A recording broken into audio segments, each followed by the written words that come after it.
I, female 39, have been with my boyfriend for 4 years. I have a teen bio son, as well as 2 stepkids. My son has been complaining about his younger step-siblings entering his room and taking his things constantly and without asking. I tried discussing this with the boys, and my boyfriend punished the boys and told them to ask first before taking anything and return it if taken. But my son said they hadn't listened, and things went back to how they were. A few days ago, my son came downstairs, saying his older stepsister broke his controller, put it back, and told him he returned it as his dad had told him, but the controller was broken. I again went to my boyfriend with this issue and had my son sit and talk directly to him. My son asked him if he could get a lock for his room to resolve this issue, but my boyfriend didn't welcome the idea and told him no, because locks bring troubles to his house. But my son tried to convince him and assured him that he wouldn't use the lock when he's home, but only when he's at school or work. My boyfriend still said no, and then told him, no lock until you're 18, period, no discussion. The thing is, my son will be living with us because he decided to go to a community college, and my boyfriend told him when he reaches 18, that's when he gets a lock and starts paying rent, and no one will bother him. My son begged me to say something, since he couldn't take it anymore after his controller was broken. But I agreed with my boyfriend that he gets the final say as the owner of the house, and no lock means no luck. However, the boys will be facing stricter punishments to enforce the no touching other stuff rule. Still, my son was having none of it and started yelling at my boyfriend and saying his stepbrothers will never respect his privacy and his stuff no matter how brutal their punishment is, since they never learn and are stubborn and will always do what they want. He picked an argument with my boyfriend after my boyfriend said he'd pay for the controller. Then my son called me awful for siding with him and refusing to see the blatant injustice in this house, and told us he's reconsidering staying with us after 18. He keeps saying I'm not on his side because if I were, I'd encourage him to set boundaries and protect the stuff he buys with his own money. I reminded him of how much my boyfriend helped us. We lost our apartment to debts, and my boyfriend took us in 2 years ago. We had nowhere to go, and let him know he's doing his best to hold the boys accountable. So, am I the idiot here? You are the idiot. Your son's privacy is being invaded, and you're choosing to pander to your boyfriend's ego rather than support your son? If your boyfriend won't agree to a lock, the alternative is that your son gets sole discretion to decide how to punish your boyfriend's brats when they invade his space or take his belongings without asking. No limits. You're so funny that you think OP would dare go against her boyfriend and try to tell him how to raise her son? Wait a second. I need to go ask OP's boyfriend if it was okay that I said that. You are the idiot, OP, and so is your boyfriend. People are going into his room, taking his stuff, and breaking things with no consequence. How would you feel if this exact situation happened to you? You should be on your son's side for this argument, and your boyfriend's reasoning is just dumb, to be honest. One day you're going to be back here, asking why your son cut contact with you the moment he was able to. So here's a hint. It's because when he needed you to, you didn't stand up for him. Everything about your post screams that you care more about appeasing your boyfriend than protecting your son. Well, good news. The boyfriend may or may not stick around, but if this continues, your son definitely won't. Enjoy the consequences of your choices. I honestly would say not the idiot. This is something that needs more work. You're all so quick to jump to no contact. Screw this guy. She's siding with her boyfriend over her son. Have any of you considered they're trying to build a family where they're both parents to these kids, regardless of biology? He's trying to parent his way, and she's trying to provide a united front, like many suggest parents do. You can't let a teen pit you against each other. Boyfriend isn't on an ego trip. Dude just parents differently. If son goes no contact over a lock, then you have bigger problems. People are acting like you're taking his door away. Get him a lockbox as a compromise, as it isn't your house like you said. I, male 37, am currently dealing with a horrible situation. My dad was admitted to the hospital and needs heart surgery that he should have gotten months ago. However, he's already dealing with complications, and his cardiologist recommended the surgery sooner. Both my wife and I work. We both have a joint account, but she contributes more because she has been saving up to renovate the house. She knows about my dad's condition, and we both discussed the possibility of giving my family money to help with the cost of the surgery. She told me that I needed to do all I could to help my dad. Last week, I pulled out $10,000 from our account and put it in my family's account. Then I told them about it. My wife found out after she contacted the bank the next day, not giving me the chance to tell her myself, as if she was checking to see if I had taken any money from the account. And she blew up on me when I got home after visiting my family. She called me a thief and a liar, which was a shock for me, and that hurt me, especially when she told me I needed to support my family. She told me that I shouldn't have given my family $10,000, saying it was a lot, and that she now can't renovate the house with the money left in the account. She said that I threw away the hard work to save up money and kept lashing at me the entire day. She's expecting me to return the money, saying that she was the one who contributed more and that my family should start thinking of fixing their problems instead of asking for money. So, am I the idiot here? You are the idiot. Why didn't you talk to her about it? $10,000 is a huge amount to spend without talking to your spouse. I'm betting you knew she would be angry and did it anyway. Also, supporting your family means being there, not draining your joint account. So why can't your dad take on some debt?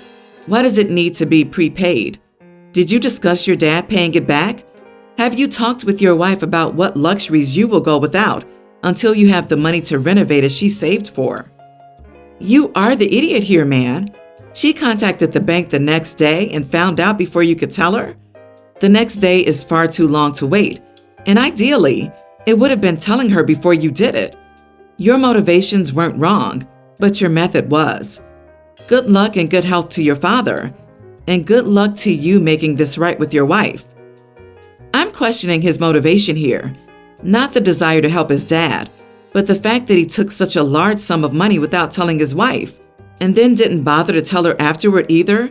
She found out a day later when she spoke to the bank. How hard is it for OP to phone his wife or even type a text? He almost certainly didn't because he knew that what she meant by supporting his family was spending time with them, helping with everyday life, visiting his dad, and making sure his mom was okay. Not give $10,000 of money to them without discussion. Money mostly saved by her for a specific purpose to benefit the both of them. Andy has the gall to imply she was checking the bank because she didn't trust him. She has reason not to trust him, clearly. It sounds like this isn't the first time OP has snuck behind her back. While my parents and older brother are generally okay, they can be very thick-headed about some things. For example, I don't like sour cream or yellow mustard ever since I was a little kid. The sour cream I can tolerate if it's already in something, but the yellow mustard I hate. Whenever it's put on or in something other than potato salad, it's all I can taste. On the other hand, my parents and brother love yellow mustard, and whenever my dad made hot dogs or burgers, he'd want to sauce them for me, and I'd have to insist on doing it myself, or I'd get them covered in mustard. Then he'd act disappointed when I couldn't eat them, and I tried. He and my mom would just say my sense of taste would change as I got older, but it never did, at least regarding yellow mustard. My brother thought it was funny to prank me with it a few times by taking a bottle of mustard and squirting me with it. His first job was in fast food as well, and he'd like to mustard my burgers every time I ate there while he was on shift. I kept complaining and got him in trouble with his manager. With the sour cream, every time my parents made Mexican food, they asked me if I wanted sour cream on it. And I mean every time I point out to them that I'd never liked sour cream, and to stop asking. Recently, I was invited over to my parents' place for dinner, along with my brother, and while eating the food, I tasted yellow mustard. My dad asked me how I liked the food, and I went completely deadpan, asking him why he'd snuck mustard into it. He acted like I imagined things, but I pointed out the bottle that was still on the counter and could find layers of it in the food. He just sighed because he'd been caught, but I'd had enough. I stood up and asked why they had both been trying to force yellow mustard and sour cream on me all my life when I couldn't stand it. They said they just thought I'd eventually like it. Then my brother piped up and said I was being rude. I told them all that I was tired of this, and after nearly 25 years of life, You'd think that they'd understand that I never liked yellow mustard or sour cream and to stop pushing it on me. My brother said I was being stupid. I said he wouldn't be happy if someone was constantly pushing the foods he hates on him. He can't stand sushi, and I love it, but I never pushed sushi on him. He said that was different, and Mom and Dad were being nice by making me dinner. I said enough was enough, and I wasn't eating any more yellow mustard. Then I thanked my parents for dinner and said my goodbyes as I walked out. My brother texted me that our mom was crying and Dad was very upset. I said back that it was time I put my foot down because I'd had enough. He called me an idiot, and we haven't spoken since Friday. Now that I've had some time to cool off, I wonder if I went too far. So, am I the idiot? Not the idiot. And I'm sorry to have to tell you this, but it doesn't get better. Last week I had dinner with my mother. She ordered salmon. I hate fish. She asked me 3 times if I wanted to try it. The first time I said no. The second time I said no because I don't like fish. The third time I asked her how long we've known each other and if I've ever liked fish, because I'm 50 years old and don't like fish. Guess who still put a piece on my plate, just to taste? Any hoodles, I'm old and my mother still does this to me. Good Lord, that's messed up. Why don't people understand boundaries, then get upset when people enforce them? You are not a victim when you jump about on other people's boundaries. Your bro and parents are disrespectful and have no understanding of boundaries. First of all, your parents' obsession with yellow mustard and sour cream is bizarre. Liking a condiment is one thing, but this seems pathological. Aside from that, your parents and brother that frequently try to force a food on you that you've tried and hate is what's rude here. If your mom is crying, she can blame your dad for knowingly sneaking something you hate into your food. But that is only if she isn't just as much to blame if she knew about what he was doing before you ate it. And your dad can just be upset with himself, since he's the one who chose to ruin dinner. OP's dad and brother are just trying to do a silly power play, with continually trying to force it, and then in an attempt at gotcha, you ate mustard. See, it's not that bad. It's not even about mustard or sour cream. It's about control and dominance. OP, good on you for standing up for yourself. My wife is a stay-at-home mom, and we have 4 little kids. She manages everything at home, and I am truly grateful for everything she does for the home and our family. I try to give her as much of a break as possible by doing the childcare after coming home. We share the chores. She has off days. She can take sick days. Every weekend I do all the childcare, etc. Today she told me she feels unappreciated and that her work around the house is not considered a full-time job. I reassured her that it is a full-time job in my opinion, and I'm grateful for everything that she does around the house. However, she was not convinced and said that she should get a salary just like I do at my work. Me. Who owes you the salary? She. You, of course, because you're technically my employer. Me. Okay, so after I give you your salary, where will the money go since we have pooled finances? She. Our joint account? Me. Yeah, exactly. So what is even the point of me giving you a salary if it's going to be in the joint account anyways, and you still have full access to the joint account money? All income is family money, so it makes no sense for you to get a salary if it belongs to the entire family anyway. She huffed and went back into the room, saying that my thinking was flawed. Am I the idiot? Not the idiot, and honestly, what? Maybe she feels guilty spending money from the joint family account on herself, so she would like some money of her very own that she doesn't have to feel guilty about spending. Maybe she could get a separate account of her own. Did she say if she wanted this? Perhaps she feels like the money you make isn't as much hers. It would be best to talk to her more about what you two can do to ensure she feels like everything is fair. My thoughts exactly. Perhaps she feels insecure that she has no money of her own to fall back on if you were to say no to an expense. Perhaps the stay-at-home work just isn't fulfilling her. Perhaps she could work 1 to 2 days a week, and you guys can use the extra money to hire someone to pick up the tasks that are left over in the home those days. Why does she consider you her employer instead of her partner? Do you set rules for the household? Does she feel she has to ask your permission for time off or sick days? Does she have an equal say in major purchases, e.g. car? And does she have the opportunity and time to go shopping for herself, e.g. clothes, without you having to pre-approve any expenditure? If you're holding all the financial reins, then you are the idiot. So my 29 male mom got divorced from my dad when my sister and I were little kids.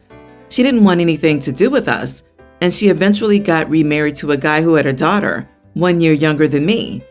Our dad never remarried, and it was later that we found out that she cheated on dad with the guy she married. But she got back in contact with us when my sister turned 18 and has been in touch with us since. And I have to admit, she has been a good mother ever since, and we have a good relationship with our half-sister. I made good investments, and suffice it to say, I am very well-to-do. So my sister decided to get married earlier this year, and I paid for the whole ceremony, which cost around $80,000 in total. No issues as I can afford it, and my sister was very happy, which matters in the end. But now my stepsister is getting married next month, and she called me to say that I should help her with expenses for her wedding. I refused. Why would I pay for her wedding? But then my mom called me and said that I shouldn't discriminate between my two sisters. Like, what? I only have one. My mom says that since my stepsister and her fiancé are not very well off, I should help them. I told her that just because I paid for my own sister's wedding doesn't mean that I would pay for the wedding of the daughter of the guy she left us for. But she said I was being petty, so my sister and dad are on my side. Am I the idiot here? Not the idiot.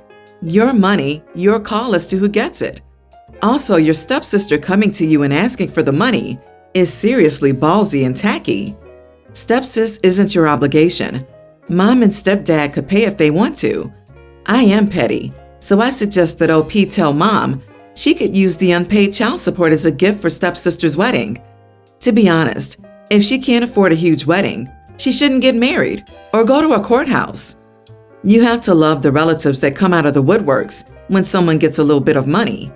So Mom cheats, leaves dad, and pops up 10 years later when the oldest is conveniently an adult. It doesn't matter if she was a good mom ever since. Methinks there is still resentment there, and the fact that Mom and stepsis are demanding money for a wedding. Well, no, OP. Your money, not theirs. You have less than zero obligations to pay for anyone's wedding, regardless of relation. She's 28 years old. If she and her fiancé are not very well-to-do, then it doesn't sound like they should have an expensive wedding, and them expecting someone else to pay for it is ridiculous. Why do entitled people always act like you're some charity or welfare? I don't know, but there is a huge difference between your sister and your stepsister. You probably didn't even know about her until your mom got back into contact with you. Just because you do someone a favor doesn't mean you owe anyone else the same thing. It doesn't matter who they are.